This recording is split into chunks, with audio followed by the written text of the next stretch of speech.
Connecting the dots on the big local stories of the week and some of the stories we missed while we were away. Week in Review is back.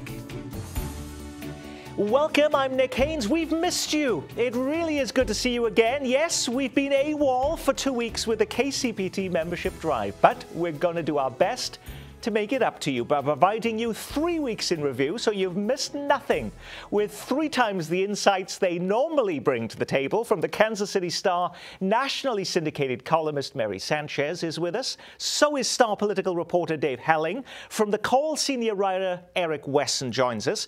And rounding out the cozy confines of our Week in Review table, pitch reporter Steve Vockrodt.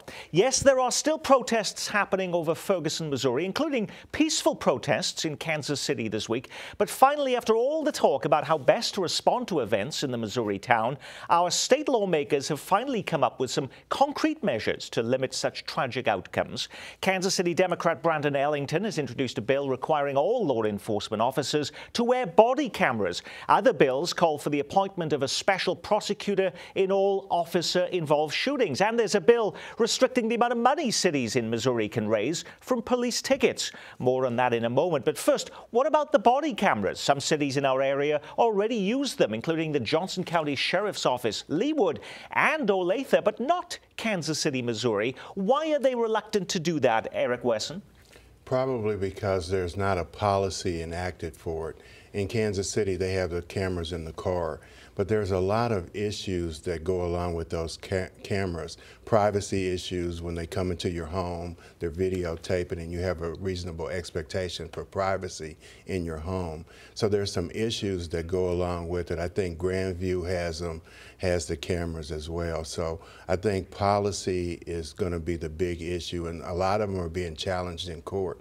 Seattle, for example, I did a story about it a couple of weeks ago, and they have a situation where they're public information. So they've got a guy that's requested all of the recordings that they've done from all the police officers since they started. And they're saying it's going to cost the city of Seattle millions of dollars to give them copies of those So tapes. who pays for all of this, Dave Helling? Well, I think the federal government, in the wake of Ferguson, has suggested they may come up with a little bit of money, although certainly not enough to put body cameras on every law enforcement officer across the country. So cost is a concern. And it isn't just buying the equipment, of course, as Eric suggests. There's maintenance, there's record keeping. So it gets a little bit of, complicated.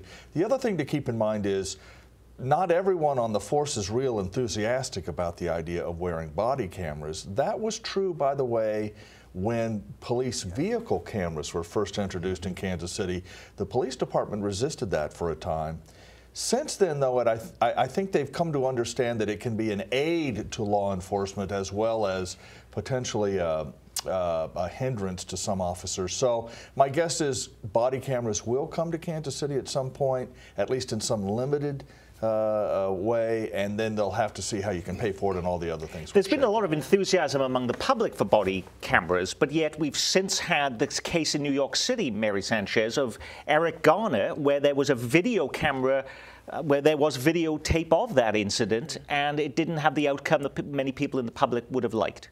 Well, no, it did not, and that just as Rodney King did not as well. And that's part of that push-pull that I think it does have to go along with these broader conversations about policing.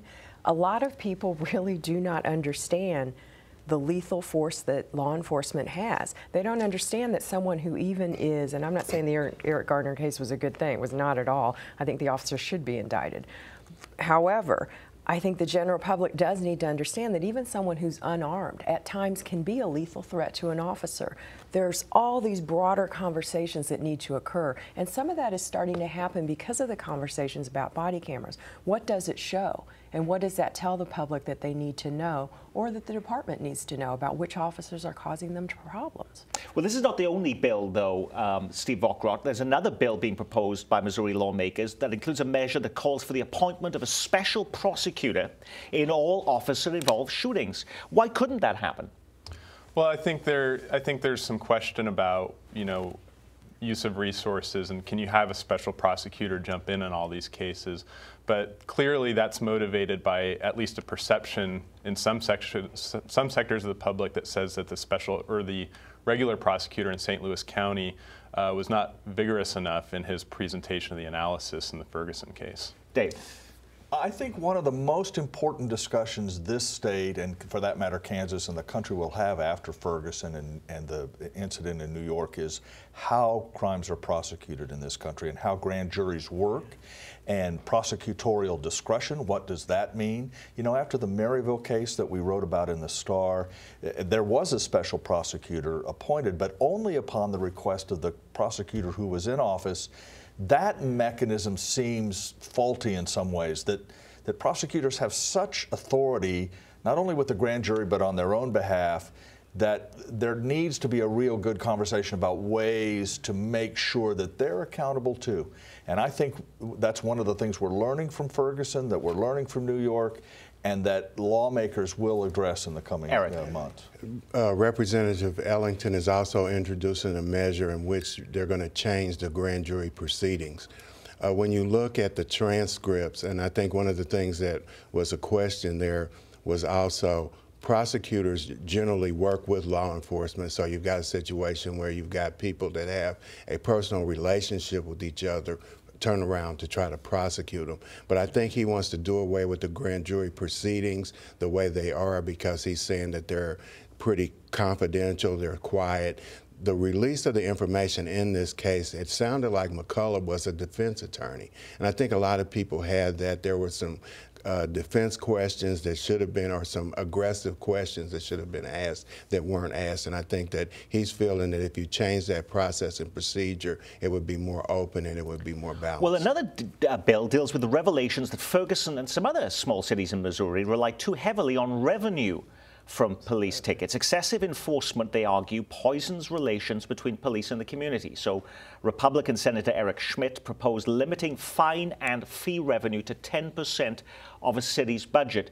Can the state impose such a law on cities, and what difference would that make, Mary? We already have some of those laws, and that was one of the first things that actually Ferguson, to its credit as a city, did start to roll back, because it was one of the things that people pointed out right away. The way that city was set up, I forget what the exact percentages were, but they were basically having their police force go out and raise their revenue by harassing citizens left and right. And there was all sorts of things about how they only had municipal court on it a couple of days of the month. They would close the doors and lock them, and if you were a minute late, it'd be another fine. They rolled back those fines for not, I think it was an appearance fine, something like that. It was like a $50 charge.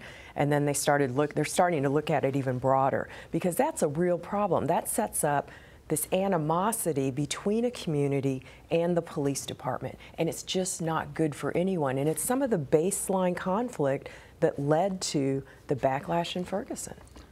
And Chief Forte, when he first came in, he kind of changed the mentality among Kansas City, Missouri police officers by saying, if there's a situation that you can let them go with a speeding ticket, give them a warrant and talk to them, and it would improve relations. Then it turned around and said that the city was losing revenue, so then they started writing tickets again.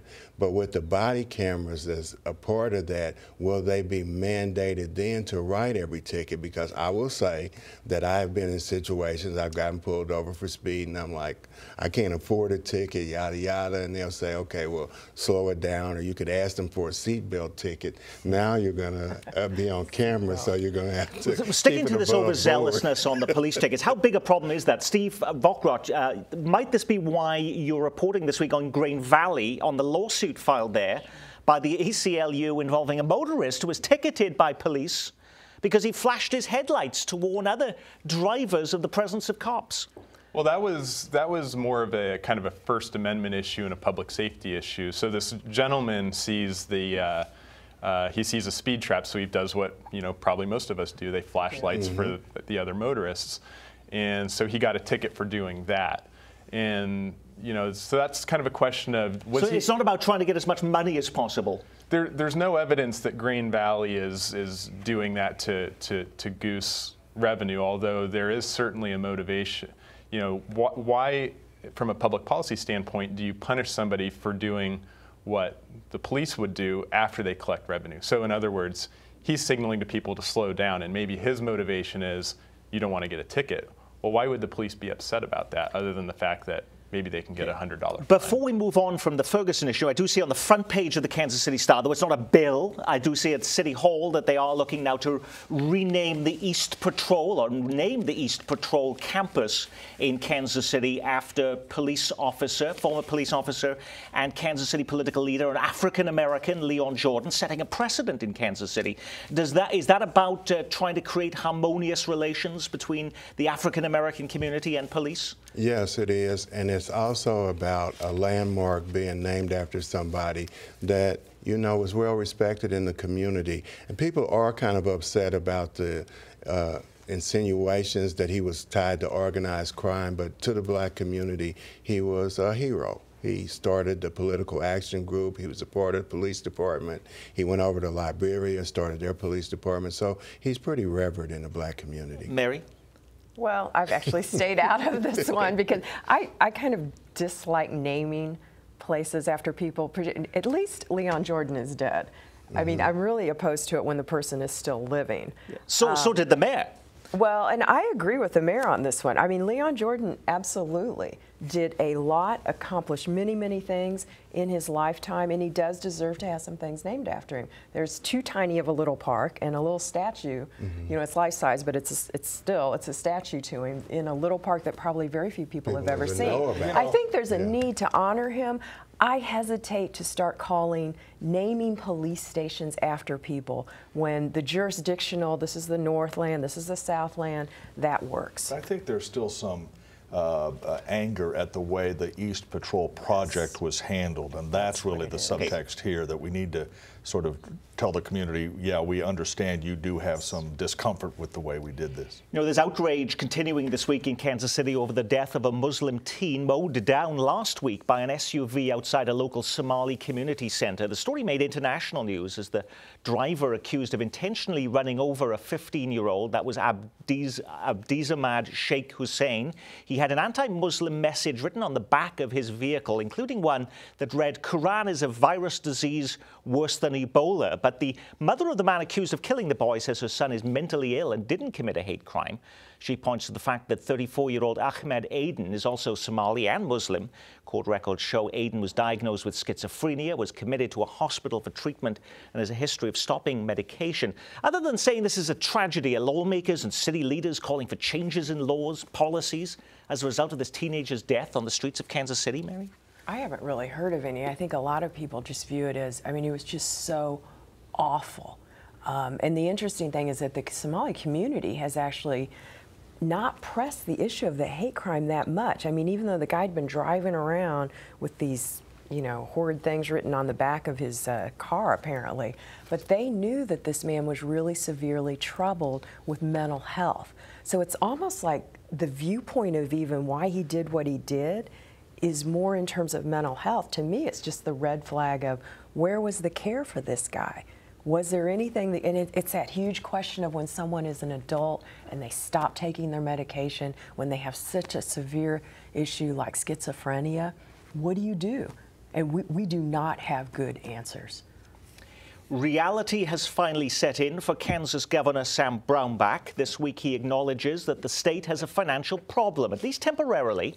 In order to plug a $279 million financial hole, he announces every state agency, with the exception of schools, will face a 4% across-the-board spending cut.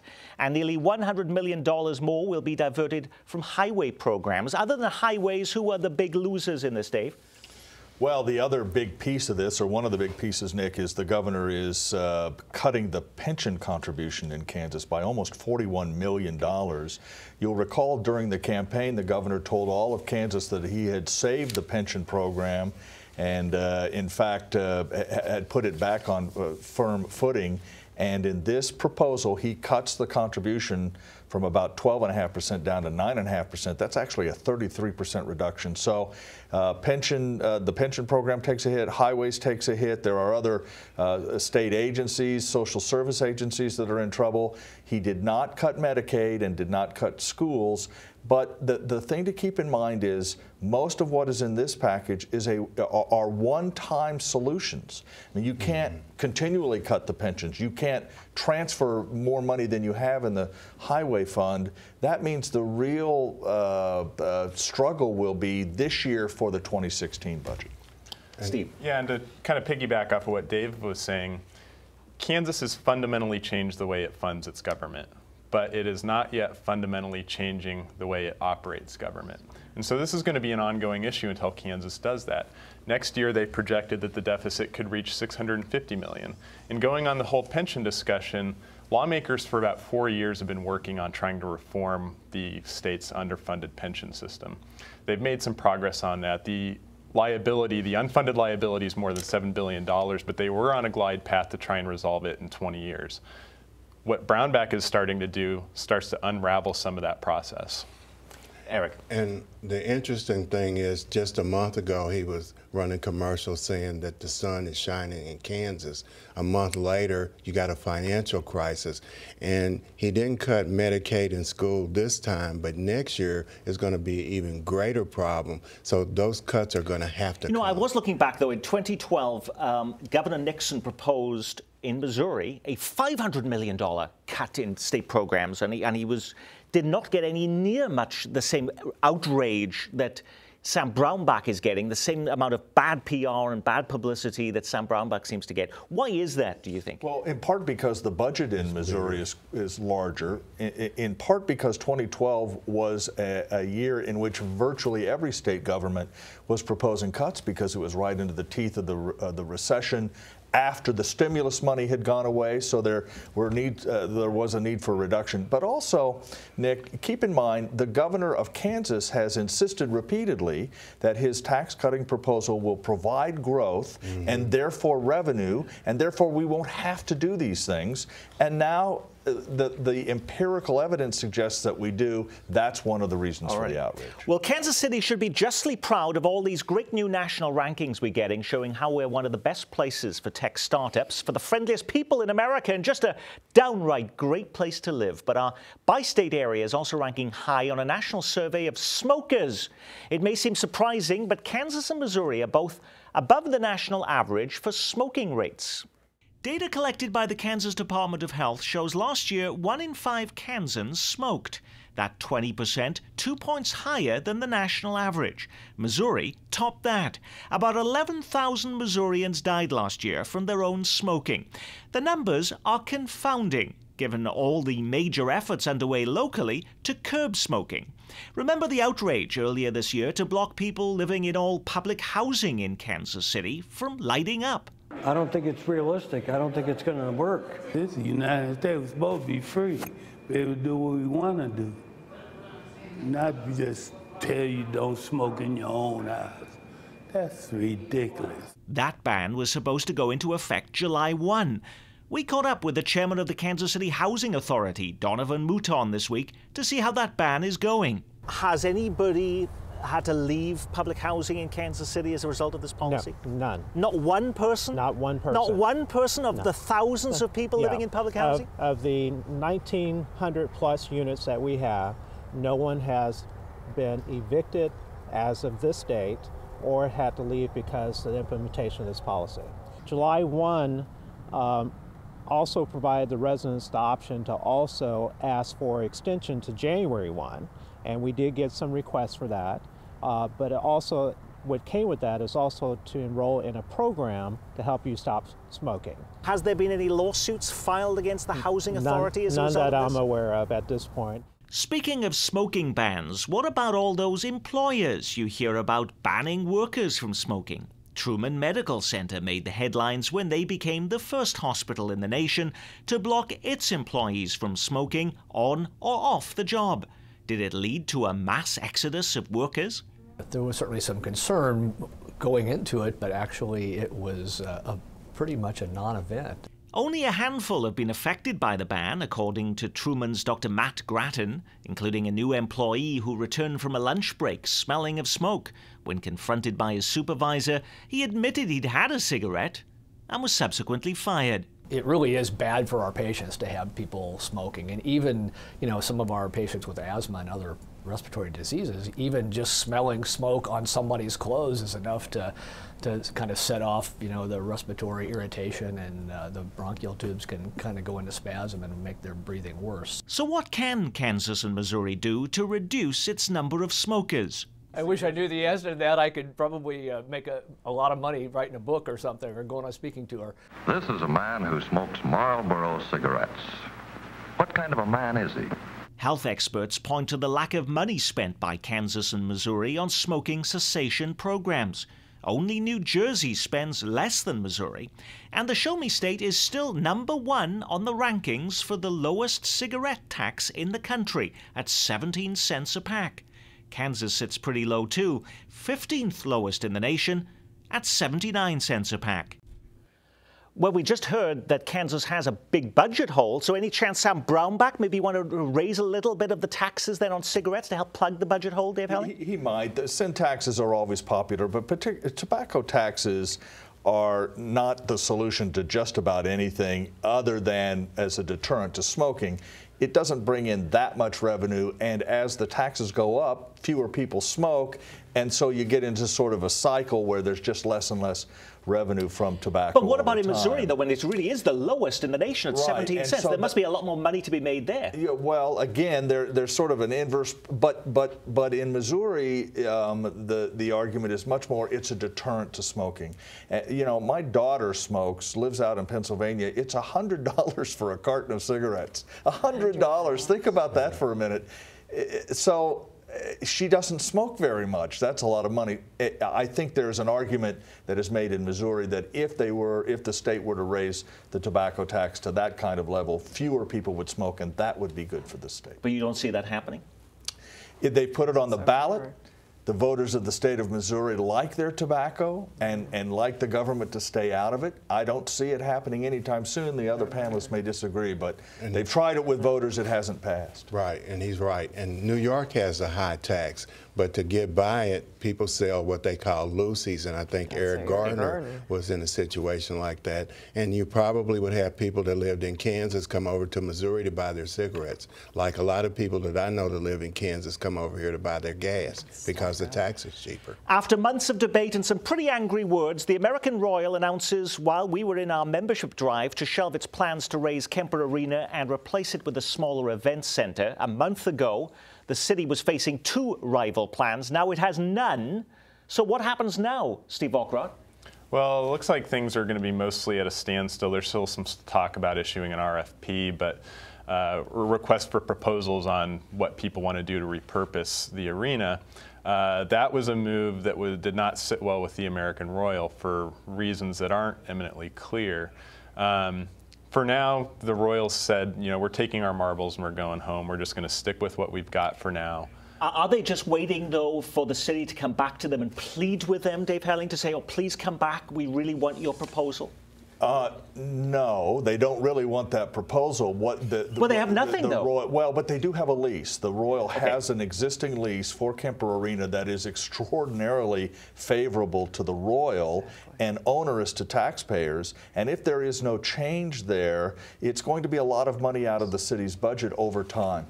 And so I think the Royal people have concluded we'll just sit here and wait until the city approaches us, understands that exposure, and proposes its own alternatives. It just got too messy, and they and in the long term, it may not have been a bad thing to just call a ceasefire, everybody go back to their corners, maybe we can figure this out. So this is going to be an issue we're going to be continuing on to talk about in 2015. All right, sometimes it's the little things in life that can get people hot under the collar. Remember the whole debate over the little free libraries in Leawood earlier this summer? Well, now there's a new issue causing consternation in the metro, and it's a war against the ubiquitous plastic grocery bag, Prairie Village, looking to ban them as an unacceptable environmental hazard.